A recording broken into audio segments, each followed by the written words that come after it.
The Mayan cenote.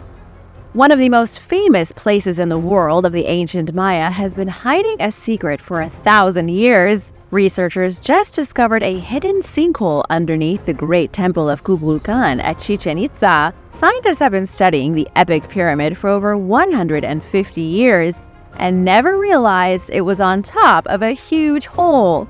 But now that they've found it, scientists are sounding an alarm. The hidden cenote could cause the entire temple pyramid to collapse. It's so big and so deep that the slightest shift could cause the pyramid to practically implode, collapsing inward. All those tons of stone would fall into the cenote like Lego blocks down a vacuum cleaner hose. But how did the Maya even build a temple above a cenote? That's a question scientists are trying to answer. Andrés Tejero Andrade from Mexico's National Autonomous University said the temple was built about 1,100 years ago on top of the natural cavern as part of their religion. The temple itself is dedicated to the feathered serpent, the Maya's most revered deity. In Maya myth, the serpent Kukulkan was born within a cave. Then he slithered out into the world following a great earthquake. The temple was likely built to commemorate Kukulkan's original story. Experts also think the cenote beneath the temple is connected through underground passages to other cenotes in Mexico's Yucatan Peninsula. They believe that the cenote could be linked to a location called the High Priest's Grave, which is a grave sanctuary that was once used as a communal graveyard. For all we know, it could be filled with epic sarcophagi. The biggest issue is that they can't exactly explore the cenote to look for tombs. It's hidden underneath the enormous temple and can't be accessed without totally disassembling Chichen Itza, and that's not going to happen anytime soon. And now for a quick break because it's shoutout time! I want to give a big shout out to Ronald Guest and Philip Silvers. Thanks so much for watching and supporting Origins Explained. If you are new here, hit that subscribe button and join the family. Ancient Korean sacrifices. In South Korea, archaeologists have found proof of human sacrifice. You'd expect this kind of thing from the Maya, Aztec, and Inca, but learning of such a practice in Korea has come as a shock. It seems that 1,500 years ago, people were ritually sacrificed and then buried in the foundations of a construction project. The surprising discovery was announced by Seoul's Cultural Heritage Administration. They said that 2 skeletons from the 5th century were found within the walls of Wolseong Palace. This palace stands in the city of Gyeongju, which was once the capital of the Silla Kingdom. It was built in the days when Korea was ruled by 3 distinct empires. This is the first archaeological evidence that the ancient stories were true. For centuries, Korean folklore has suggested that human beings were sacrificed whenever a big construction project began. The building of a dam, a palace, a communal structure, whatever it was, somebody had to die and be mixed into the foundations. Researchers always thought they were just stories, but now archaeologists have dug up the first real proof. But why exactly did this need to happen? Unfortunately, senior researcher Park Yoon-jung doesn't know. Park said there are no signs of resistance where the skeletons were buried, so they were either put into the wall unconscious or already dead. There also isn't any evidence as to how the victims were executed. If the folklore is to be believed, the act of sacrificing these 2 unfortunate souls was to appease the gods. It was a way for the ancient Koreans to ensure that the structure they were building would last a very long time. The ancient village. Off the coast of British Columbia in Canada, on a remote island that's unknown even to the people who live nearby, an old village has been revealed. The village is 3 times older than the pyramids in Egypt. It's 14,000 years old, making it one of the oldest known villages on the planet. This amazing discovery was just made on Triquet Island. Excavators found tools from the Ice Age. They're simple artifacts that could have been used for anything from processing animals to building primitive structures. But in terms of who these people may have been, local anthropologists have a very good idea. The remains of the village have been linked to the indigenous Heiltsuk culture. They once inhabited a vast stretch of coastal rainforest in British Columbia. What's really interesting is that in Heiltsuk folklore, there is a story about a mysterious place that never froze during the Ice Age and was a refuge for their people. For thousands of years, the story has been passed down verbally from elders to youngsters. During the Ice Age, when so much of North America was frozen, there was one strip of land that never saw the ice and snow. It was a place of great prosperity where the Heldsuit gathered in large numbers. They flocked to this place for survival and built a great city to live in as a community. Researchers believe that Treecat Island may have been that legendary place, or at least part of it. The rest could currently be submerged in the chilly Canadian waters. It's honestly quite shocking because the legend of the iceless land has survived a crazy amount of time without being recorded in writing. It also means there was a metropolis on this small Canadian island before civilized humans even emerged in places like Egypt and Mesopotamia. So this discovery literally changes human history. The lost Viking ship. In another cold part of the world, a boat has been found buried in a grave mound.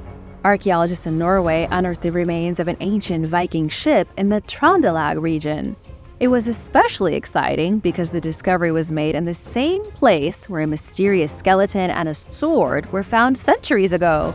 The boat, the skeleton, and the sword were found in a large burial mound.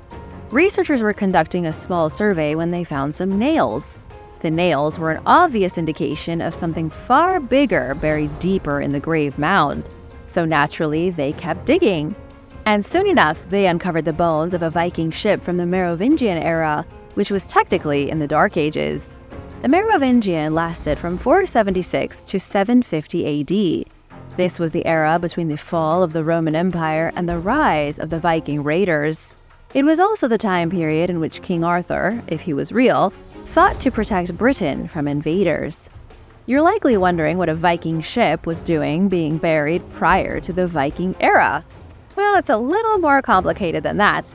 Even before the rise of the Vikings, their ancestors obviously lived in Norway. The Norse people have always been in this part of the world. It's only that they were called Vikings for about 300 years. Before they were known as the Vikings, their culture was still quite similar to what you see of them in TV shows like Vikings. They still had their Norse gods and their Norse beliefs. One belief that they held was that ships could bring a person to paradise. Powerful people with a lot of money were buried within life-sized ships even before the Viking Age, and definitely during the Viking Age. It was believed this ship offered safe passage into the afterlife. They thought that when the person died, they'd wake up in the next life on a boat sailing to heaven. A very old Jesus coin. In Bulgaria, archaeologists have found a silver coin from 700 years ago. Silver coins aren't uncommon in Europe. After all, how could they be when they've been around for millennia? But this one is special because on one side is a depiction of Jesus Christ, and on the other is the image of a Serbian king.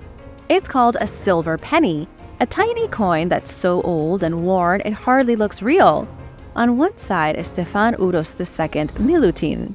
He was a medieval Serbian king who ruled between 1282 and 1321 AD. He was largely responsible for expanding Serbian borders into the southeast of Europe, closer to Turkey. He had at least 5 wives, one of them being a Bulgarian princess. And even though he was a notorious womanizer, this guy was canonized as a saint. In the capital of Sofia, his relics are on display in the Saint Nedelya Church. So he's a pretty big deal in Serbia and Bulgaria. But what's the big deal about the coin?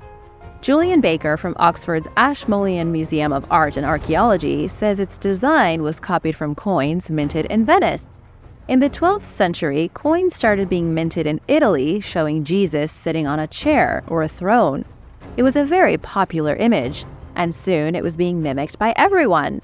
The Byzantine Empire copied the image, and apparently so too did the Serbian king's royal treasury.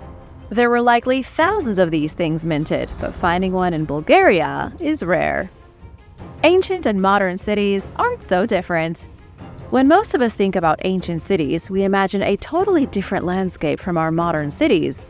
We envision towering pyramids and filthy, muddy streets swarmed with peasants and shouting merchants. While it might seem like a world far removed from our own, it really wasn't. A new study has proven that ancient human settlements functioned very similarly to how modern cities function today. The research was completed by scientists at the Santa Fe Institute, with help from students at the University of Colorado Boulder. To give you some background, there's been previous research done to understand the growth of modern cities. It's been shown that a city's population typically outpaces its development. That means that people arrive in big cities faster than urban infrastructure can be built. It's what's happening today with housing prices. There's too many people with not enough urban development to accommodate them all. Yet at the same time, the production of goods and services usually outpaces population.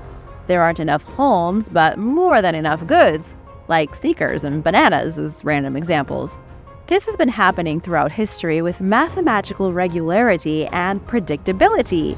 It's what researchers call urban scaling.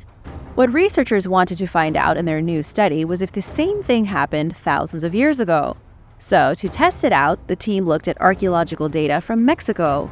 They went back 2,000 years to see how cities grew during early Mesoamerican empires. They looked at temples, ancient houses, the sizes of monuments, potential population booms, city density, and more.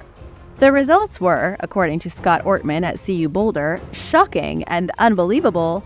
Ortman said that despite being raised under the impression that capitalism and industrialization are radically different in the modern world than in the past, that's false. The results of this study showed that the bigger an ancient settlement grew, the more productive it was.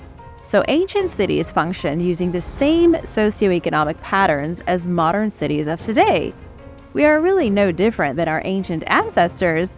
No matter if our ancestors are from China, Peru, Egypt, Europe, the same factors have always dictated urban systems, and that includes from their emergence to their collapse. Ancient wood. In Britain, a very old piece of wood was discovered. It sounds boring, but I promise you it isn't. A piece of timber that measured about 3 feet long was uncovered in a trench being dug outside a workshop at somebody's property in Berkshire. It nearly went into the fire to feed the flame, but when Derek Fawcett took a closer look, he was intrigued. The piece of wood seemed to call out to him. He said he could feel it in his bones that this thing was important.